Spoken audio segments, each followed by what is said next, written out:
Hello, hello. So, welcome to the first episode of Mindset Magic with Coach Amai. I'm Coach Amai.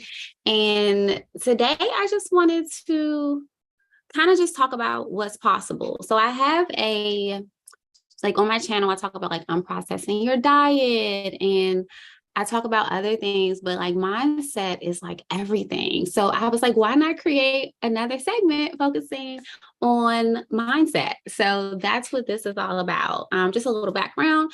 I am an online health coach. I'm a mom. I'm a single mom.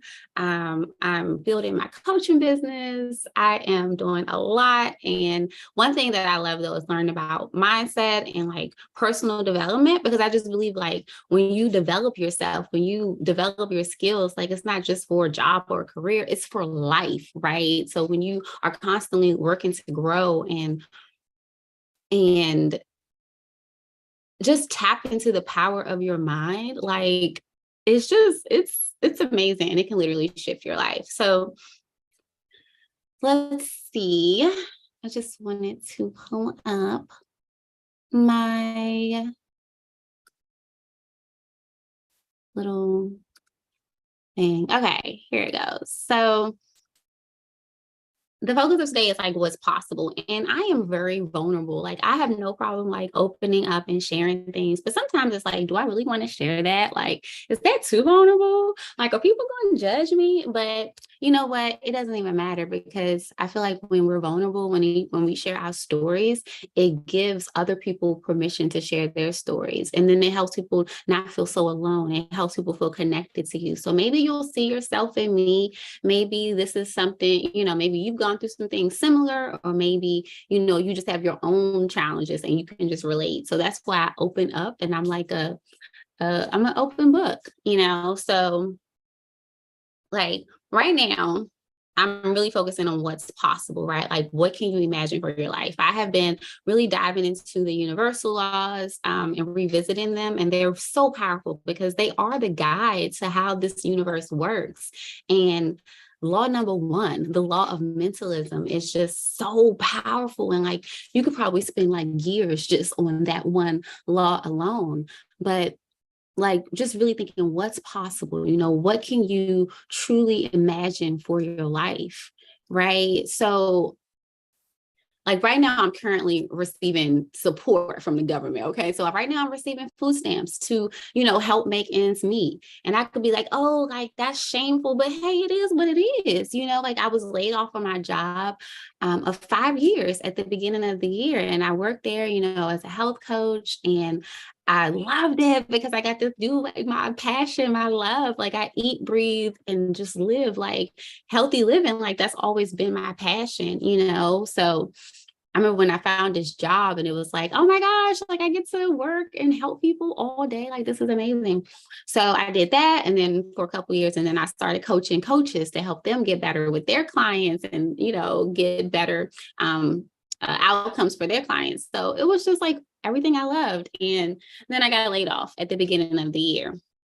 And, like it's life. I feel like it's a gift, like it may not feel like a gift in the moment, right? But it is a gift, So I've been relying on unemployment and credit cards, to get me through, and I'm a single mom, right? And I have the audacity on top of being a single mom to homeschool my 10-year-old daughter because I want to position her for a life of freedom and creativity. And, like since I'm waiting for like the money to flow in this physical plane, if I could place her somewhere that, certain activities or a certain environment where she is free and able to explore her creativity and curiosity, then yeah. But since I don't see that around here where I live, I'm gonna do it myself, right? So I have the audacity to be homeschooling her on top of being a single parent, right?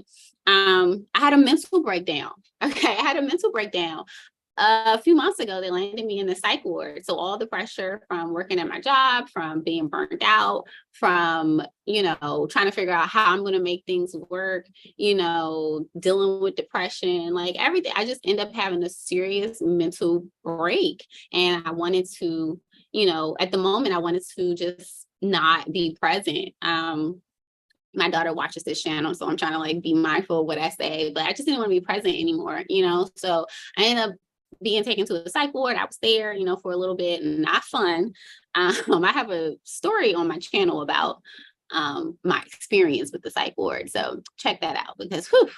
But anyway, about a week after getting out of the psych ward, I was, I'm gonna have to like see if I can edit this video where my daughter doesn't see it. But about a week after that, I was taken advantage of. I was raped, and it's still hard for me to say that because it was by someone that I knew, right? And I told him, no, I don't want it. I don't want this. But he did not listen to my no. And I felt trapped. So I just waited for it to be over, honestly. And even if you like, sometimes it's like putting it together. I know this person, like it was rape, it's hard, but no means no. And no means no. And I think I've heard, like had a therapist, and he was telling me that a lot of women deal with rape in relationships, or by people that they know. And it's like, this is a crazy, like people think they have the right to your body. But anyway, I'm going off on a tangent, but I dealt with that about a week after getting out of the psych ward. So on top of being laid off, on top of the depression, on top of the mental breakdown,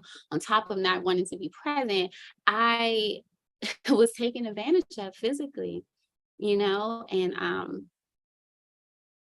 yeah, it was a lot.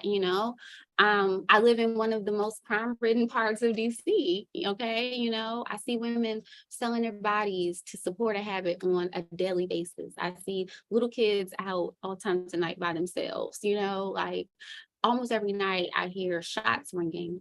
But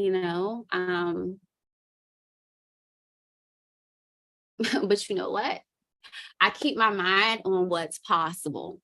I keep my mind on what's possible, because I understand that the universe is mental. The universe is mental. And if I just keep the vision of what I want in my mind's eye, right, and off of what my current physical environment is showing me, I will rise above it. And the thing is, this isn't some like phenomenon, some like weird thing. That is the truth. That is the reality. Like when you are able to not just see with your physical eyes, but able to see with your spiritual eyes, your mental eyes, like it takes you to another space. But the thing is, most people get tricked by their physical eyes and think that's all there is, right? And what I have been doing, what I have been learning, is really to just embrace what it is that I believe is possible for my life, right? Like I know I got some value. I know I can help people. I know what I bring to the table, and I know who I am, so I'm not going to allow my present situation to trick me into thinking that that's all there is, right? So I take consistent action from the perspective of who I see myself as, right, versus my now. I could be like, how can I help people? How can I do this when I had like, no, I look at myself as that woman who is leading 1 million people to a healthier lifestyle. I look at myself as that woman who is helping people enhance their quality of life. I look at myself as that woman, as that coach who people are like, oh my gosh, like, where have you been my whole life? Like, you're making this process so much easier. Like, I know I'm that person. Like, I see light in people. I'm able to bring things out of people that other people can't. Like, I'm able to create the safe spaces. I'm able to empathize. I'm able to relate. I'm able to break things down that are difficult into just like the smallest bit, right? To make it more digestible. Like, I know my gift. So I'm not going to allow my present situation to tell me who I am when I know who I am, right? So I take consistent action from who I see myself as, right? And I know that I'm creating my life with my thoughts. So I do everything to protect my mind, whether that is meditating, whether it is, lighting my incense, because my incense makes me feel at peace, makes me feel serene, makes me feel like, just takes me to like this space that just feels so peaceful. If something is too stressful, it's too much, like I take a break from it. I come back, I rest when I need to. Like I reframe my thoughts. So like if I'm having negative thoughts and things that are popping up that I know is not the best, like I'm able to be aware enough to reframe them. Like I do what is necessary to protect my mind. So I'm going to pose this to you, what is possible for you? Have you tapped into the power of your imagination lately? Because as kids, we're so imaginative. No matter where we are, no matter what we're doing, we can imagine like we're a ninja or we're a doctor or we're like saving the world or something, right? We can imagine all these things despite what we may see with our physical eyes. And it's important to get back to that space because literally you can create the life you want with your thoughts. And of course, it's more than just thoughts. You got to take action and things, but it starts on a mental level. Remember, everything is produced twice. Things are produced once on a mental plane, right? And then it comes into the physical, right? So everything is produced twice. Even if you're like, hey, I didn't make this happen. This wasn't somehow, some thoughts, something like everything is produced on a mental plane first. That's just what it is. And then it actualizes in the present. So yeah, I just wanted to share that, like, just tap into your imagination. Don't allow where you are to keep you stagnant. Don't allow where you are to make you think that's all there is. Don't allow where you are to be the end, right? So we have to keep our mind on what is possible. I think that gives you a sense of hope, that gives you a sense of encouragement, that gives you the energy to want to take the next step to keep moving forward, right? So, what's possible for you? What's possible for your life? You know? So, that's all I got today for Mindset Magic. You can leave a comment if you feel like open to doing that because I want to know, like, what do you feel is possible? Like, and I don't want this to be some type of channel where I just talk at people. I want y'all to talk to me. I need the interaction. Please talk to me. But let me know, like, what are you struggling with? Like, what are you struggling with, like, right now in your present and you're having a hard time, like, trying to see what's possible? Or what is it that you see that is possible for your life, even if no one around you has done it, even if none of your friends are doing it, none of your family is doing it, none of your family people have reached this certain level in life. What do you think is possible for your life? Because I believe if you can believe it, if you can think it, if you can imagine it, then you can create it, my love. So I'm on that journey of creating. I'm on that journey, and I'm gonna share what I know. So let me know in the comments, and thank you for spending time with me. All right, y'all, that's all for today.